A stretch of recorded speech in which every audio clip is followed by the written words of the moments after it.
राजेश खन्ना की सफलता के किस्से तो हर किसी की जुबान पर है, लेकिन कहा जाता है कि सफलता पाने से ज़्यादा उसे संभालना मुश्किल है।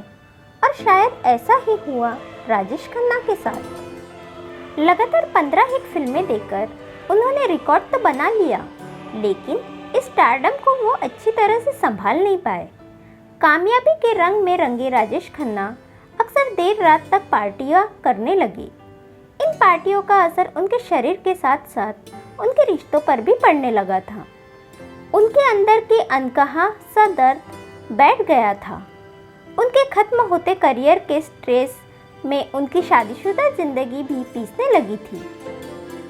बात यहाँ तक पहुँच गई कि राजेश खन्ना और उनकी पत्नी डिंपल के बीच आए दिन किसी न किसी बात को लेकर लड़ाइयाँ शुरू हो गई।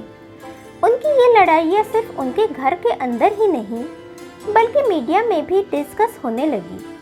खबर ये भी आई कि राजेश खन्ना ने डिंपल की पिटाई कर दी, जिसके बाद डिंपल अपना घर छोड़कर अपने पापा के घर चली गई। एक इंटरव्यू में डिंपल ने बताया था कि शायद वो घर छोड़ना उनकी गलती थी, लेकिन उस वक्त उन्हें इसके अलावा कुछ समझ नहीं आ रहा था। वो ट्विंकल को भी अपने साथ ले गई थी। राजेश खन्ना और डिंपल के बीच गलतफहमियां इतनी बढ़ गई थी कि डिंपल ने तलाक के कागजात तैयार करवा लिए थे और किसी भी तरह की बातचीत से इनकार कर दिया था। लेकिन कुछ समय बाद अपने इस नाजुक रिश्ते को संभालने के लिए डिंपल फिर अपने घर वापस लौटी। वहां आकर पता चला कि अभी भी उनका रिश्ता वैसा ही है। इन दोनों के रिश्ते में जो सबसे बड़ी परेशानी रही वो थी बातचीत की कमी। डिंपल अपना गुस्सा, अपने जज्बात इंटरव्यू में निकाल देती, लेकिन राजेश खन्ना इस मुद्दे को लेकर कभी कुछ नहीं बोले। डिंपल और राजेश के बीच खामोशी ने जगह ले ली थी, जो कि सालों बाद मिटी जब राजेश खन्ना ने अपनी गलती कबूलते हुए बताया कि उन्होंने खुद को ना दिखने वाली दीवारों के बीच कैद कर लिया था, लोगों पर विश्वास करना छोड़ दिया था, यहाँ तक कि नई फिल्में करना भी छोड़ दिया था।